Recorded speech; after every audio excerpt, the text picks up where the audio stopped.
Muy bien. Bueno, a la tercera va la vencida, dicen, ¿no? Buenas tardes, muchas gracias a los organizadores, a las organizaciones que promueven este evento por invitarnos. Mi nombre es Valentín Vilanova, trabajo en Oxfam Intermón, en una unidad de reciente creación en nuestra organización que trabaja el tema de empresas y derechos humanos. Bueno, reciente, ya llevamos más de un par de añitos, estamos entre nuestro tercer año. Y en este trabajo, nuestra organización ha venido dándole seguimiento específico a algunas legislaciones que estaban en el horizonte, pero que se van a hacer una realidad. De hecho, de lo que os voy a hablar, crucemos los dedos, pero mañana se vota en el Parlamento Europeo. Y casi por un día no lo habéis dado en pleno de montar el evento el mismo día que se aprueba la directiva de debida diligencia en la Unión Europea. El tema de la debida diligencia es un concepto y voy a tratar de ir viajando un poco por la historia para comentaros de dónde viene este concepto. Los orígenes, el modelo de producción en los años 70, claro que si no, no ven esto, ¿no? En los años 70 el modelo de producción y en los años 60, 70 el modelo de producción cambia. Las empresas se mundializan y se deslocalizan, se van a trabajar y a fundar filiales o subcontratas que aprovisionan a estas matrices en países europeos, en países con legislaciones laborales y ambientales más débiles, donde el control sobre los derechos humanos y los derechos ambientales no es tan potente. Y se dejan en el limbo pues muchísimas personas que trabajan en estas cadenas de suministro mundializadas y muchísimas comunidades que ven cómo sus ríos son contaminados o cómo sus trabajadores pues se ven obligados a trabajar por unos salarios miserables, productos que después en Europa se venden a unos precios desorbitados, ¿no? Aumentando los márgenes de las empresas. Este modelo de producción mundializado empieza a hacer aguas y se empiezan a producir unos casos de catástrofes como la catástrofe de Bhopal en la India de 1984, que digamos que fue uno de los momentos cruciales en que la sociedad civil despierta a las consecuencias que estaba teniendo este proceso de mundialización de la economía. En 1984 se produce una fuga de gases nocivos en Bhopal, en la India, y mueren 25.000 personas. Además de por décadas afecciones en nacimientos de niños con malformaciones, ríos contaminados que aún permanecen contaminados y tierras arrasadas. Y finalmente este proceso, dado que se producía en la India de 1984, el Estado de la India lo más que logra es que la empresa se haga cargo de unas indemnizaciones hacia 3.000 o 4.000 personas, no para ni las 25.000 muertes ni todas las personas afectadas. Esto provoca una reacción en cadena de sociedad civil en países terceros donde operaban estas organizaciones mundializadas, estas empresas mundializadas, estas multinacionales, y sociedad civil en los países europeos, sindicatos, movimientos sociales, ONGs, empiezan a presionar, a armar manifestaciones, a armar protestas, y Naciones Unidas empieza a generar grupos de trabajo que en 2011 en una cumbre de empresas y derechos humanos aprueban los principios rectores del 2011. Y es en este momento, en 2011, donde aparece por primera vez el concepto de debida diligencia. Las Naciones Unidas, en los principios rectores en 2011, establecen que los estados tienen una obligación de proteger los derechos humanos de las personas, pero que, y aquí está un poco la novedad, del reconocimiento que las empresas sí tienen una responsabilidad en respetar los derechos humanos, no solamente en su propia actividad directa, sino también tienen una responsabilidad en su cadena de suministro. Tienen que tener una debida preocupación de lo que pasa en las empresas de las que se abastecen para producir sus productos. Si yo importo mangos de Perú, debo estar al tanto y como empresa en España debo de generar un proceso y medidas para que los productores que me dan el mango de Perú cumplan con los derechos humanos. Y esto es la responsabilidad que Naciones Unidas establece en 2011.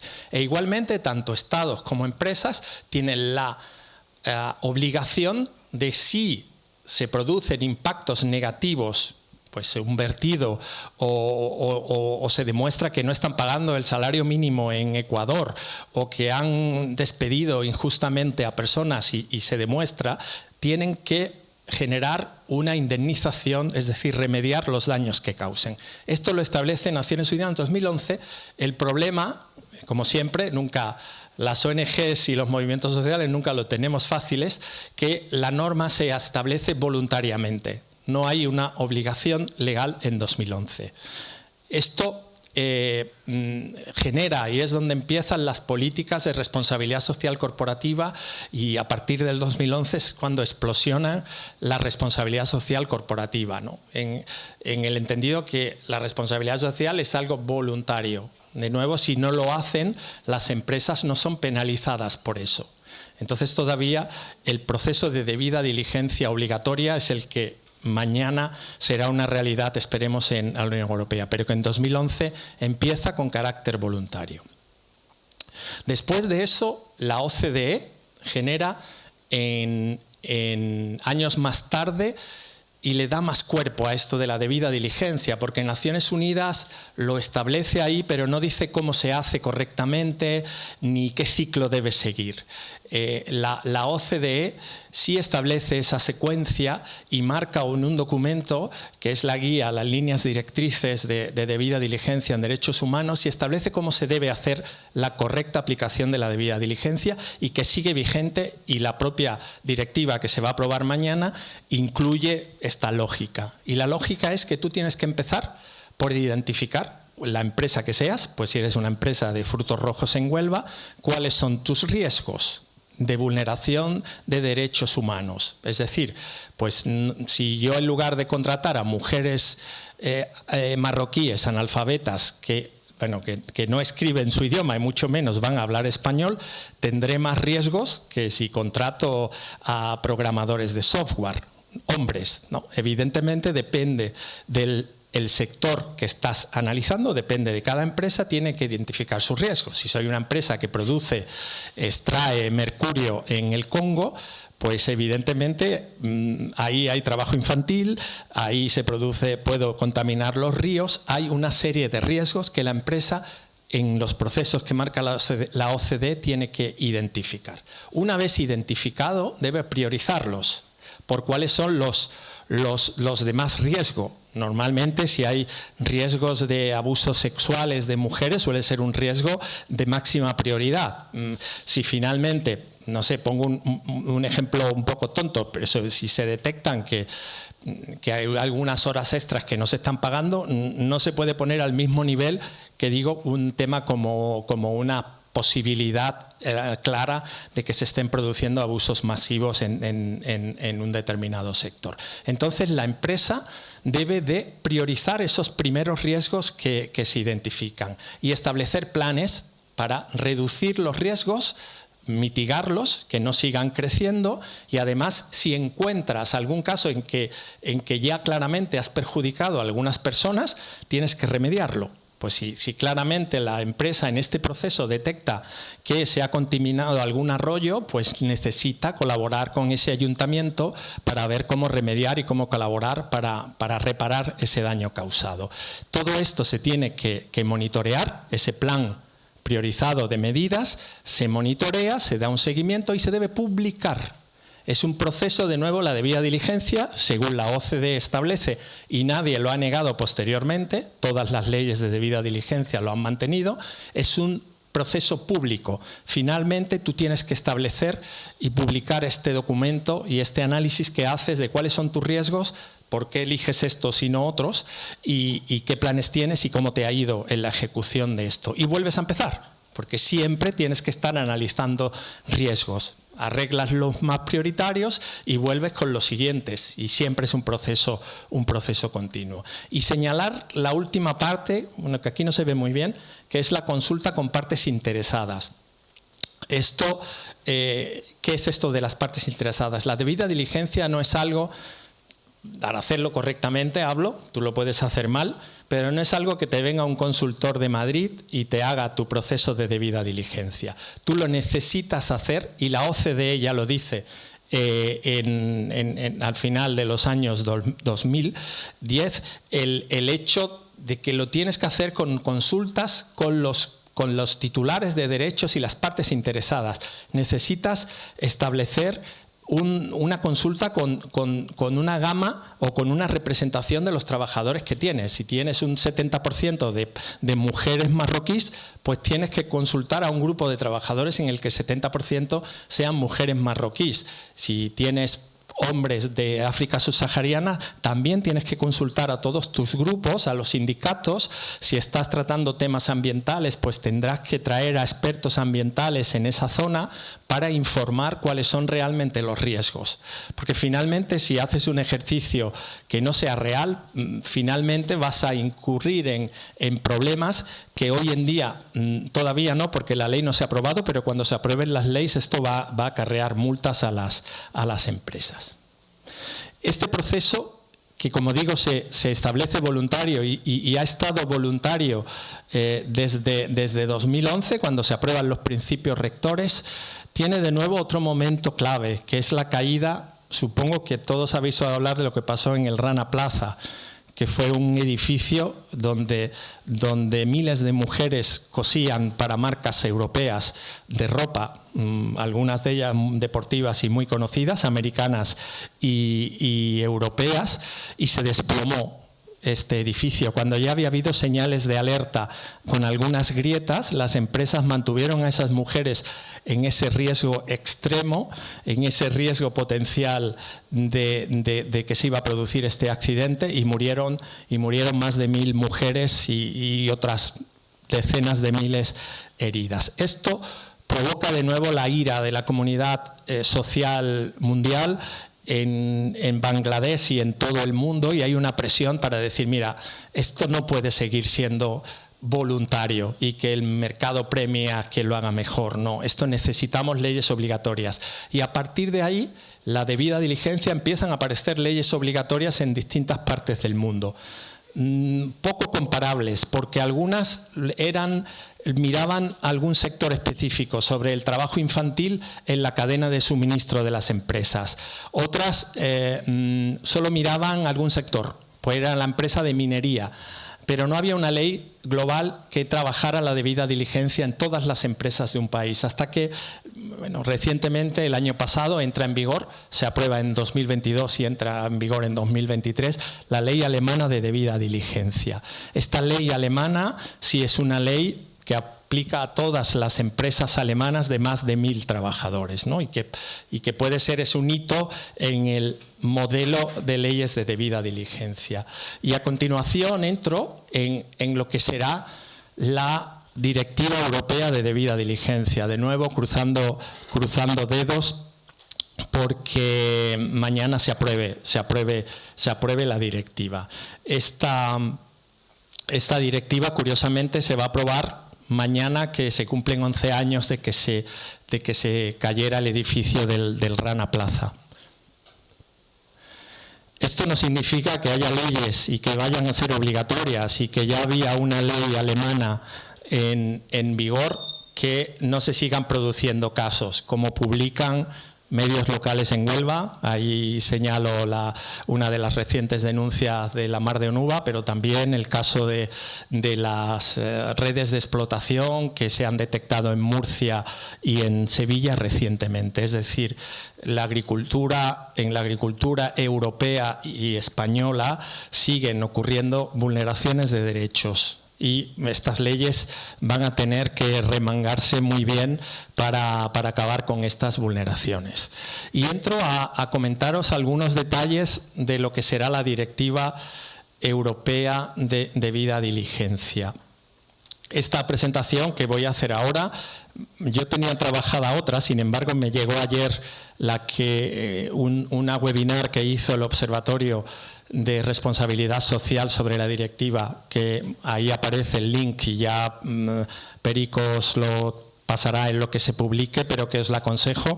Va a contar lo que yo voy a contar ahora, pero mucho mejor, porque lo cuenta uno de los eurodiputados o asesores específicos que han estado en la negociación de la directiva.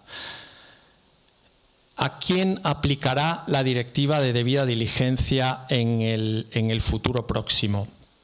Pues va a afectar a las empresas de más de 1.000 empleados y que tengan una facturación de más de 450 millones de euros.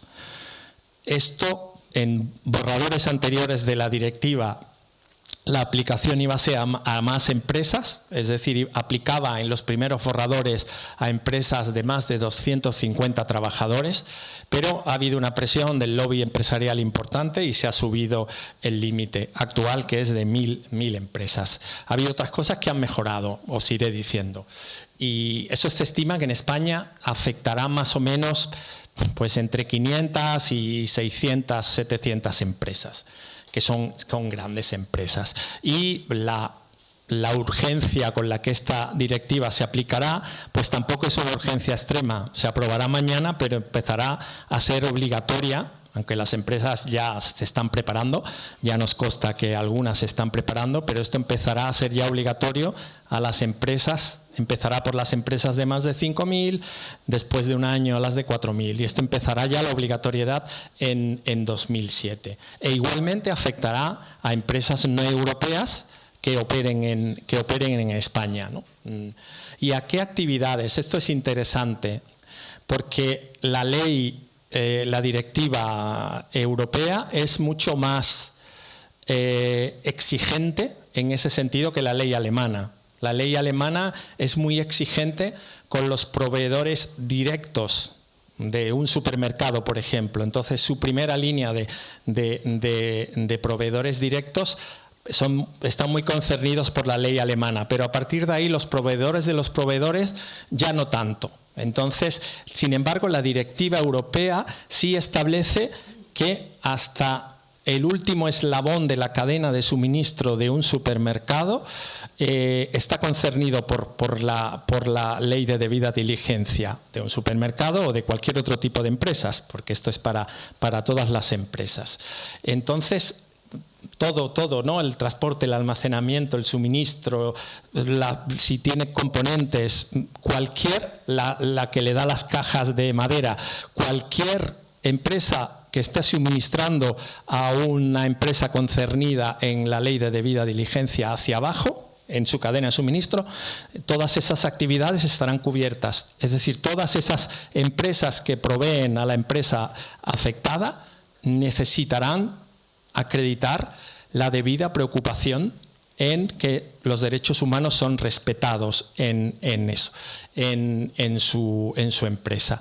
Y después, si hay actividades excluidas, por ejemplo, el sector bancario se ha quedado fuera. En algún momento, en algún borrador estuvo dentro, pero al final el sector bancario y los servicios financieros, por ahora, esa batalla la perdió la sociedad civil que ha estado presionando y no están concernidos. Y después, la empresa no va a ser responsable de lo que pase una vez que su producto se ha vendido. Es decir, cómo se recicla, cómo se eliminan los residuos. Ahí ya también no hay una responsabilidad de las empresas. ¿A qué son obligadas las empresas? Es decir, ¿qué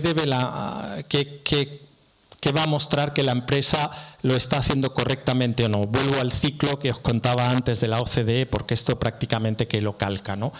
Por supuesto, debe integrar la debida diligencia en sus sistemas de gestión, debe mostrar preocupación por el cumplimiento de derechos humanos en su empresa y en su cadena de suministro, prever los impactos, si detecta impactos reales, pues suprimirlos y acabarlos, es decir, pues si detectas que tienes alojamientos inadecuados, tienes cuanto antes que modificarlos, que mejorar esos alojamientos, porque puedes ser denunciado por esto. Luego os cuento los procesos de denuncia que prevé la ley.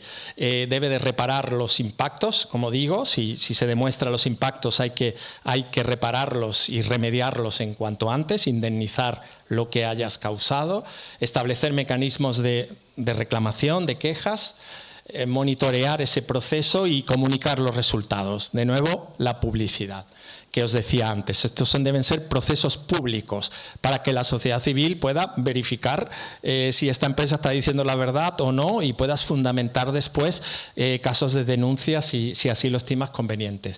Y aquí señalo los que tienen asteriscos en la parte de la izquierda son procesos que la propia directiva establece que no vale con hacerlos la empresa con su consultor y tal de confianza. Tienen que ser procesos consultados con partes interesadas y de una forma significativa y continua. No vale hacerlo hoy y mañana ya me olvido. Es decir, las relaciones de las empresas con sindicatos, con ONGs sociales, con ONGs ambientales, en un marco de debida diligencia debe mejorar y generar un poco ese trabajo multiactor por el bien del cumplimiento de los derechos humanos. Y después otra cosa que establece la debida diligencia, que la ley alemana era más débil, es más débil en esto, es el centrarse por los riesgos urgentes y principales. Pues no sé, luego ver cuáles son los riesgos principales y urgentes en el sector de frutos rojos, dado que estamos dentro del marco de la orden GECO. Es el abuso verbal, es las condiciones de los cálculos salariales y el cumplimiento del convenio, es el tema del alojamiento, es el tema de la representatividad asociativa, sindical en las empresas. Empezar por los urgentes y los que tienen mayor riesgo de provocar impactos negativos. Y empezar por esos. Entonces la ley no te va a obligar a que lo tengas que arreglar todo de una vez, pero sí a que priorices, empieces por los urgentes, haces tu ciclo y vuelves al principio. Y empiezas después por los menos urgentes. Pero siempre tienes que estar un poco en acción. Hasta ahora he venido en general diciendo, bueno, es cierto que la ley fue descafeinada porque en noviembre, en diciembre había un borrador que aplicaba a empresas más de 250 trabajadores, se subió a 1000, hubo otras cosas que mejoraron y el tema climático decayó. Aquí la ley alemana gana a la directiva europea, porque la ley alemana considera los derechos humanos y ambientales y debes hacer el proceso similar. Debes hacer un proceso de análisis de riesgos y de impactos negativos en derechos humanos y en derechos ambientales. Sin embargo, la directiva descafeína mucho el tema ambiental. Aquí es mucho más vaga. Lo que se pide la directiva europea es hacer la puesta en marcha de un plan de transición que cumpla con los objetivos de París, que reduzca emisiones y que se establezcan objetivos, pero después lo que te van a ir monitoreando es que tengas esos planes, no la ejecución del plan. Es un poco, no sé finalmente, porque como sabéis, bueno, yo no soy ningún experto en derecho, aquí seguro que alguno que hay por ahí con el mismo pelo que yo sabe más de todo esto. De las directivas europeas deben ser traspuestas. Después, una vez que esto se apruebe, esto establece un marco mínimo y a partir de ahí los estados pueden legislar con mayor dureza. Menos que esto no pueden, pero sí pueden ser más estrictos y mejorar determinados aspectos. Pero el tema ambiental no está. Es curioso que la parte esta de tener planes de transición ecológica, aquí sí es obligatorio para el sistema financiero. No la parte de derechos humanos, pero sí la parte ambiental.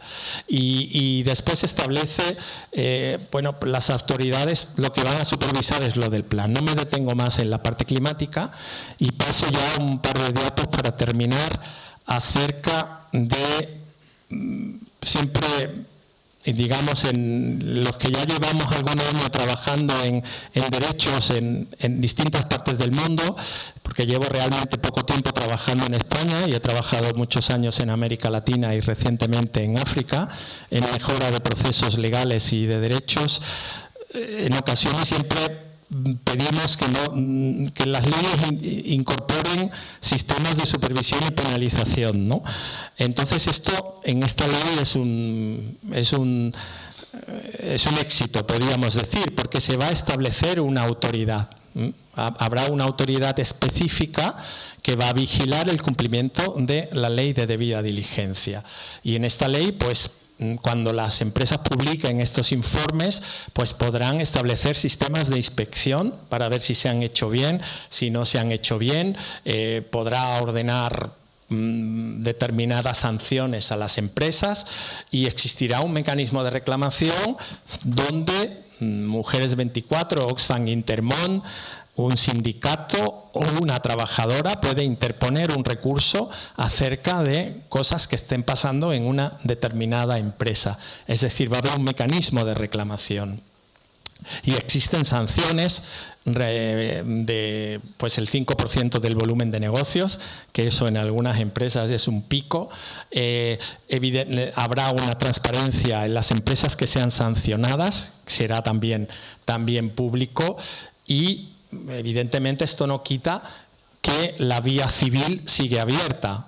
Esto es una sanción para la empresa, pero si las personas demandan una indemnización, tienen un cauce para acudir a los tribunales y referirse a incumplimientos en esta ley. Y se tiene que demostrar, evidentemente, que la empresa no ha tenido la debida precaución en el cumplimiento de derechos humanos en su cadena.